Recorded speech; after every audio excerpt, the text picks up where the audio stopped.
देश के 4 राज्यों में एंट्री करने के बाद कोरोना का नया वेरिएंट ओमिक्रॉन दिल्ली में भी दाखिल हो गया, जिससे हड़कंप मच गया। वहां नए वेरिएंट का एक मरीज सामने आने के बाद उन सभी रेलवे स्टेशनों पर कोरोना जांच तेज कर दी गई, जहां यात्री रोजाना बड़ी संख्या में पहुंचते हैं। और इसके लिए स्वास्थ्य विभाग की टीम मुस्तैदी से रेलवे स्टेशन पर पहुंचने वाले यात्रियों की कोरोना जांच में जुट गई। दिल्ली के आनंद विहार रेलवे स्टेशन पर कोरोना जांच के लिए बनाए गए बूथ में यात्री बड़ी संख्या में पहुंचे और जांच के लिए अपने सैंपल दिए।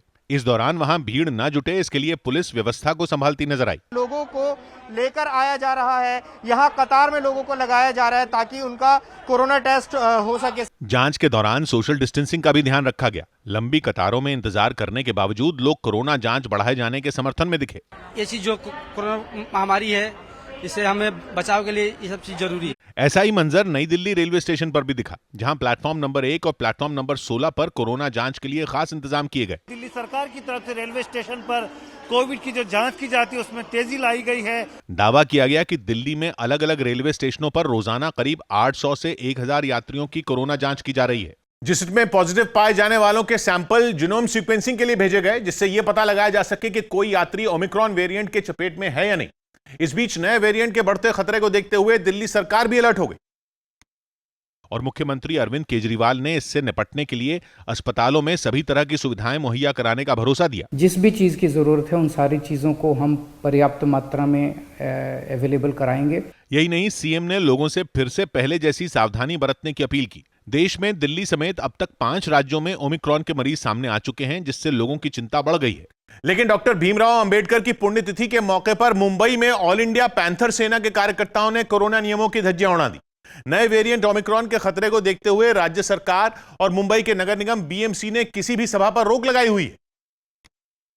इसके बावजूद ऑल इंडिया पैंथर सेना के अध्यक्ष दीपक केदार ने वहां एक सभा की, जिसमें इस संगठन के कई कार्यकर्ता शामिल हुए। इस दौरान किसी ने भी कोरोना नियमों का पालन नहीं किया। सभी एक दूसरे के नजदीक खड़े रहे और ज्यादातर लोग बिना मास्क के ही दिखाई दिए। इस सभा के बाद वो लोग चैत्य भूमि यानी भीमराव अंबेडकर की समाधि की तरफ बढ़ने लगे। हालांकि वहां पुलिस ने पहले से ही बैरिकेड लगा रखे थे, लेकिन आगे बढ़ने की होड़ में उन लोगों ने बैरिकेड को गिराना शुरू कर दिया। इस हंगामे के बीच कुछ कार्यकर्ता आगे बढ़ने में कामयाब हो गए, जिनमें इस संगठन के अध्यक्ष भी शामिल थे। इसके बाद पुलिस ने भी उन पर सख्ती बरतनी शुरू कर दी। बैरिकेड तोड़कर आगे बढ़ने वाले सभी कार्यकर्ताओं को एक एक कर हिरासत में ले लिया गया। यहां तक कि दीपक केदार को भी पुलिस ने पकड़कर अपनी गाड़ी में बैठा दिया। बैरिकेडिंग तोड़ते हुए वो सीधे चैत्यभूमि पर पहुंचे, जहां पर पुलिस ने उन्हें हिरासत में ले लिया है। पुलिस की इस कार्रवाई के बाद वहां जुटी भीड़ शांत हो गई। सौभाग्य की बात यह कि कोरोना का ओमिक्रॉन वेरिएंट इस साल देश में कोहराम मचा देने वाले डेल्टा वेरिएंट से 2-2.5 गुना ज्यादा तेजी से फैलता है। इसलिए महामारी के इस नए खतरे को रोकने का सबसे कारगर तरीका यही है कि ज्यादा से ज्यादा लोगों का कोरोना टेस्ट किया जाए, क्योंकि समय से वायरस के हमले का पता चलेगा, तभी उसकी रोकथाम हो पाएगी। राजस्थान में भारत पाकिस्तान सीमा की निगरानी करने वाली बीएसएफ की ताकत और बढ़ गई। रेतीले इलाकों में बॉर्डर की पेट्रोलिंग करने में कोई दिक्कत ना आए, इसके लिए बीएसएफ को खास तरह के सैंड स्कूटर दिए गए, जिन पर सवार होकर बीएसएफ के जवान जैसलमेर में भारत पाकिस्तान सीमा पर पेट्रोलिंग करने निकले। किस तरीके से सीमाओं की रक्षा की जाए उसका जवाब है बीएसएफ के पास, और ये है सैंड स्कूटर। बताया गया कि कई फीट रेत और गर्म हवाओं की वजह से दूसरी गाड़ियों के लिए वहां चल पाना भी मुश्किल है। ऐसे में बॉर्डर की सुरक्षा में कोई चूक न हो, इसके लिए सैंड स्कूटर का सहारा लिया जाता है। माध्यम से हम लोग यहाँ पे व्हीकल पेट्रोलिंग अलग तरीके से कर सकते हैं। दिखने में ये स्कूटर किसी छोटी गाड़ी जैसा ही है, लेकिन ताकतवर इंजन और खास तरह के पहियों की वजह से ये रेत में भी पूरी रफ्तार के साथ दौड़ सकते हैं। यही नहीं, इनकी मदद से सीमा के करीब वाले इलाकों तक भी जाया जा सकता है, जबकि पहले इन जगहों तक पहुंचने के लिए ऊंटों का सहारा लेना पड़ता था। सौभाग्य की बात यह कि 66 साल से राजस्थान में जैसलमेर बीकानेर इलाके में बीएसएफ के जवान ऊंटों पर ही गश्त लगा रहे थे, जिनकी जगह 5-6 साल पहले एटीवी यानी ऑल टेरेन व्हीकल्स का इस्तेमाल शुरू किया गया, क्योंकि ऊंटों पर बैठकर गश्त लगाना खर्चीला भी था और रात के समय काफी दिक्कत भी आती थी। लेकिन अभी बीएसएफ से ऊंटों का जत्था पूरी तरह खत्म नहीं किया गया है, जो सिर्फ गश्त नहीं लगाते बल्कि 26 जनवरी और राजस्थान के बड़े सरकारी कार्यक्रमों की परेड की शान भी बढ़ाते हैं। यूपी के मथुरा में जलाभिषेक की इजाजत नहीं मिलने पर अखिल भारत हिंदू महासभा नाम के संगठन ने दिल्ली के जंतर मंतर पर प्रदर्शन किया। इस संगठन के लोगों ने प्रशासन ने 6 दिसंबर को मथुरा के शाही ईदगाह पर श्री कृष्ण का जलाभिषेक करने की इजाजत मांगी थी, लेकिन उन्हें इजाजत नहीं मिली, जिसके बाद वो मथुरा न जाकर दिल्ली के जंतर मंतर पहुंच गए और उन्होंने वहां पर श्री कृष्ण का जलाभिषेक किया। वहां अखिल भारत हिंदू महासभा नाम के संगठन के लोगों ने एक मंच सजाया और वहां बाल गोपाल का अभिषेक किया। ये लोग मथुरा में इसकी इजाजत नहीं मिलने से नाराज दिखे। इन लोग न जाने कौन सा राइट देख लिया, कौन सा कम्युनल अगलीनेस देख लिया। इन लोगों ने जलाभिषेक के लिए 6 दिसंबर का दिन चुना। ऐसे में इस दिन मथुरा में हालात सामान्य रखने के लिए पुलिस ने एड़ी चोटी का जोर लगा दिया। पूरे शहर को 4 सुपर जोन, 4 जोन और 8 सेक्टर्स में विभाजित किया गया है। खासकर शाही ईदगाह के आसपास तो ऐसी व्यवस्था की गई कि परिंदा भी पर न मार पाए। मथुरा में प्रशासन ने सुप्रीम कोर्ट के आदेश के हिसाब से पूरी सावधानी बरती। सौभाग्य की बात है कि कुछ दिन पहले यूपी के डिप्टी सीएम केशव प्रसाद मौर्य ने ट्वीट किया था, जिसमें उन्होंने अयोध्या और काशी के बाद मथुरा की बारी का जिक्र किया था, जिस पर राजनीति गरमाई ही थी कि हिंदू महासभा ने बाबरी कांड की बरसी पर मथुरा में जलाभिषेक का ऐलान कर दिया, जिसकी प्रशासन ने इजाजत नहीं दी और पुलिस ने मथुरा में घुसने नहीं दिया। महाराष्ट्र के औरंगाबाद से रोंगटे खड़े कर देने वाली तस्वीरें सामने आई। वहां एक लड़के पर अपनी मां की मदद से बहन की हत्या करने का आरोप लगा। बताया गया कि उसकी बहन ने मना करने के बावजूद दूसरी जाति के लड़के से शादी कर ली थी, जिस पर उसके घर वाले काफी नाराज थे और आरोप है कि उसी गुस्से में उन्होंने इस वारदात को अंजाम दे दिया। जिसकी खबर मिलते ही वहां पुलिस पहुंच गई और मामले की जांच में जुट गई। बताया गया कि उस लड़की के कमरे में पहुंचते ही उसकी मां ने उसे बिस्तर पर लिटा दिया और फिर उसके दोनों पैर कसकर पकड़ लिए, जिसके बाद उसके भाई ने धारदार हथियार से उसका सिर काटकर धड़ से अलग कर दिया। यही नहीं, उसने कटे हुए सिर को घर से बाहर ले जाकर सबको दिखाया और उसके साथ सेल्फी भी ली। खबर है कि इस दिल दहला देने वाली घटना के बाद दोनों आरोपियों ने खुद को पुलिस के हवाले कर दिया। वहीं आसपास के लोगों को जब इस बात की जानकारी हुई तो वहां भीड़ जुटने लगी। सौभाग्य की बात है कि लड़के ने पूरी तैयारी के साथ अपनी बहन की हत्या की और आरोप है कि उसकी मां ने भी साजिश रचने और उसे अंजाम देने में पूरा साथ दिया, जिसने 10 दिन पहले अपनी बेटी से मुलाकात करके यह जताया कि अब वो नाराज नहीं है और बेटी का भरोसा जीतने के बाद वो अपने बेटे के साथ दोबारा उससे मिलने पहुंची, जहां मां बेटे को अपने खूनी पागलपन पर कोई अफसोस नहीं था, जो हम सबके लिए चिंता की बात है, क्योंकि हमारे आपके बीच मौजूद लोग ही ऐसे खूनियों को सामाजिक मान्यता देते हैं। सुप्रीम कोर्ट ने महाराष्ट्र निकाय चुनाव में ओबीसी समुदाय को 27% आरक्षण देने पर रोक लगा दी। यह आदेश नामांकन दाखिल करने की तारीख से ठीक एक दिन पहले आया, जिसमें कहा गया कि महाराष्ट्र में होने वाले निकाय चुनाव में ओबीसी समुदाय के लोगों को 27% आरक्षण नहीं मिलेगा।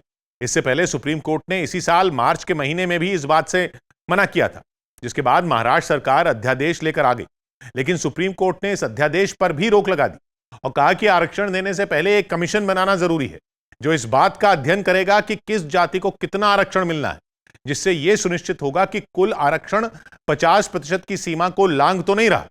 अदालत ने कहा कि इस नियम का पालन नहीं हुआ और इसीलिए ओबीसी समुदाय को 27% आरक्षण पर रोक लगा दी गई। हालांकि अदालत ने 2 टूक कहा कि अगर राज्य चुनाव आयोग चाहे तो SC/ST समुदाय की सीटों पर चुनाव करवा सकता है, लेकिन ओबीसी समुदाय के लिए आरक्षित सीटों पर चुनाव अगले आदेश तक नहीं होगा। यूपी के गोरखपुर में प्रधानमंत्री नरेंद्र मोदी करीब 10,000 करोड़ की विकास योजनाओं का लोकार्पण करेंगे। इनमें सबसे अहम है एक फर्टिलाइजर प्लांट, जिसमें खाद का उत्पादन किया जाएगा और दावा किया जा रहा है कि यह प्लांट खाद का उत्पादन करने वाला देश का सबसे बड़ा प्लांट होगा। यह है देश का सबसे बड़ा यूरिया फर्टिलाइजर प्लांट। इतने बड़े प्लांट के बनने से लोगों को रोजगार तो मिलेगा ही, यूपी के किसानों को खाद सस्ती भी मिलेगी और जल्दी भी मिलेगी। प्लांट में प्रोडक्शन पर नजर रखने के लिए हाईटेक कंट्रोल रूम बनाया गया है। वहाँ उस प्रोसेस में क्या पैरामीटर्स हैं, उसकी मॉनिटरिंग है और कंट्रोलिंग भी है। इसके अलावा 350 बेड और 16 ऑपरेशन थिएटर वाले एम्स अस्पताल की भी शुरुआत हो जाएगी। आधुनिक उपकरणों और सुविधाओं वाला यह अस्पताल पूरे पूर्वांचल के लिए अहम साबित होगा। इक्विपमेंट वगैरह सब कुछ लग चुका है। 7 दिसंबर को प्रधानमंत्री नरेंद्र मोदी इसका उद्घाटन करेंगे। प्रधानमंत्री नरेंद्र मोदी और मुख्यमंत्री योगी आदित्यनाथ के स्वागत के लिए तैयारियां जोरों पर हैं। सौभाग्य की बात यह कि गोरखपुर में खाद कारखाना 1980 के दशक में एक हादसे के बाद बंद कर दिया गया था, जो राजनीतिक मुद्दा तो हर चुनाव में बनता था, लेकिन उसे फिर शुरू करने का काम प्रधानमंत्री मोदी के सत्ता में आने के बाद ही शुरू हुआ, जिसका उद्घाटन 7 दिसंबर को होगा और उसी दिन गोरखपुर में एम्स के अस्पताल की शुरुआत भी हो जाएगी, जहां अभी सिर्फ ओपीडी यानी मरीजों की जांच भर हो रही। दिल्ली में प्रधानमंत्री नरेंद्र मोदी ने रूस के राष्ट्रपति व्लादिमीर पुतिन से मुलाकात की। भारत के दौरे पर आए पुतिन से प्रधानमंत्री की मुलाकात दिल्ली के हैदराबाद हाउस में हुई, जहां प्रधानमंत्री खुद पुतिन को रिसीव करने के लिए उनकी कार तक पहुंचे। फिर कार से पुतिन के उतरते ही दोनों नेताओं ने एक दूसरे के साथ हाथ मिलाया। फिर हाथ मिलाते हुए वो मीडिया के कैमरों की तरफ आए और तस्वीरें खिंचवाने के बाद अंदर चले गए। दोनों देशों के नजरिए से यह मुलाकात कई मायनों में अहम रही, जिसमें भारत और रूस के आपसी मुद्दों पर चर्चा हुई। इसके अलावा कई अहम समझौतों पर भी आखिरी मोहर लग गई। भारत और रूस के मजबूत रिश्ते के लिहाज से भी इस मुलाकात को अहम माना जा रहा है। और मुलाकात में जिन मुद्दों पर सहमति बनी उनमें सैन्य समझौता भी रहा, जिसके तहत भारत में AK-203 राइफल का उत्पादन होगा, जिसकी फैक्ट्री केंद्रीय मंत्री स्मृति ईरानी के संसदीय क्षेत्र अमेठी में लगाई जाएगी। ये डिफेंस डील 5100 करोड़ रुपए की बताई जा रही है, जिसके तहत भारत और रूस मिलकर असॉल्ट राइफल बनाएंगे और कुल 6 लाख AK-203 राइफल बनाई जाएंगी। AK सीरीज की यह सबसे आधुनिक राइफल है। भारत के लिए यह डील इसलिए अहम है क्योंकि यह राइफल सेना के जवानों के हाथ मजबूत करेगी।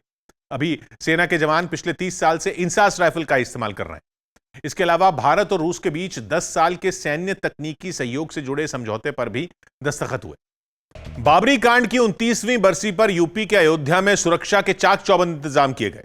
प्रशासन ने अयोध्या में एंट्री करने वाले हर शख्स पर नजर रखने की तैयारी की और उनकी जांच की। अयोध्या में चप्पे चप्पे पर सुरक्षा बल तैनात किए गए। मंदिरों को तो छावनी में ही तब्दील कर दिया गया। बाबरी कांड के दिन वहां दर्शन करने वालों से ज्यादा सुरक्षा के लिए तैनात जवान नजर आए। अयोध्या में एंट्री करने वालों की भी सख्ती से चेकिंग की गई। मौजूद है समय अयोध्या के प्रवेश द्वार पर।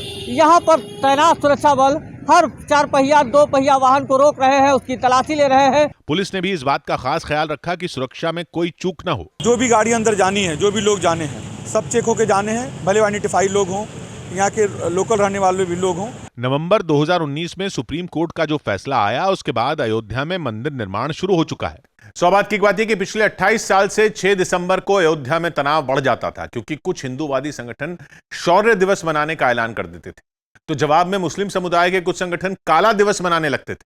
हालांकि इस बार मुस्लिम संगठनों ने ही साफ कर दिया था कि राम मंदिर पर सुप्रीम कोर्ट के फैसले के बाद काला दिवस मनाने का कोई तुक नहीं है। लेकिन एहतियात के तौर पर पुलिस ने अयोध्या में चौकसी बढ़ा दी, ताकि खुराफात करके माहौल बिगाड़ने वालों की नकेल कसी जा सके।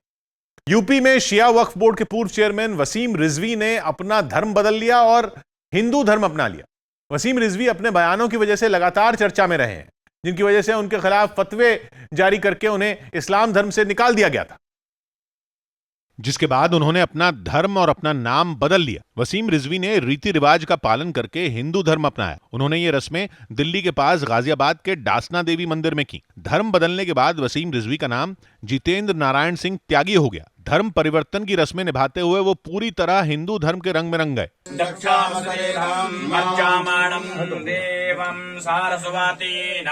मंत्रोच्चार के बीच वसीम रिजवी ने शिवलिंग का अभिषेक किया, जिसके बाद उन्होंने हवन और फिर आरती की।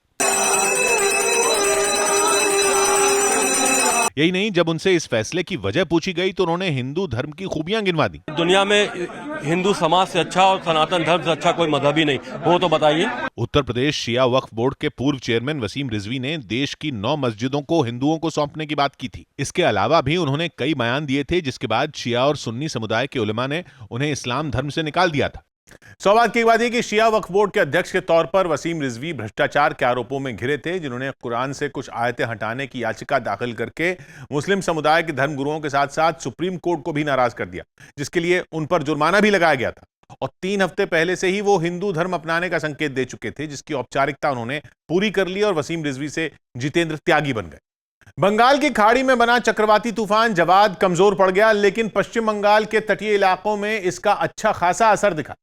तूफान के असर की वजह से कोलकाता में भी कई जगहों पर रुक रुक कर बारिश हुई, जिससे लोगों की मुसीबतें बढ़ गई और कई इलाकों में लोगों को कारोबारी हफ्ते के पहले ही दिन परेशानी का सामना करना पड़ा। निचले इलाकों में पानी भर गया, जिसकी वजह से लोगों को पानी में डूबी सड़कों से ही गुजरना पड़ा। कोलकाता की जो तस्वीर है इस डीप डिप्रेशन के चलते, बारिश के चलते, वो यही है। कई इलाकों में तो सड़कें ही दिखाई नहीं दी और गाड़ियां पानी के बीच से ही गुजरती नजर आईं। मुसीबतों का सामना कर रहे लोगों का गुस्सा अपने इलाके के जनप्रतिनिधियों पर भी उतरा। पर हमारा जो भी MLA है वो नहीं काम करता है, वोट में जाता है, बोलता है हमको वोट दीजिए। जवाद तूफान के असर से कोलकाता में रविवार से ही रुक रुक कर बारिश हो रही है। मौसम विभाग ने पश्चिम बंगाल के कुछ जिलों में मंगलवार को भी बारिश होने का अनुमान जताया।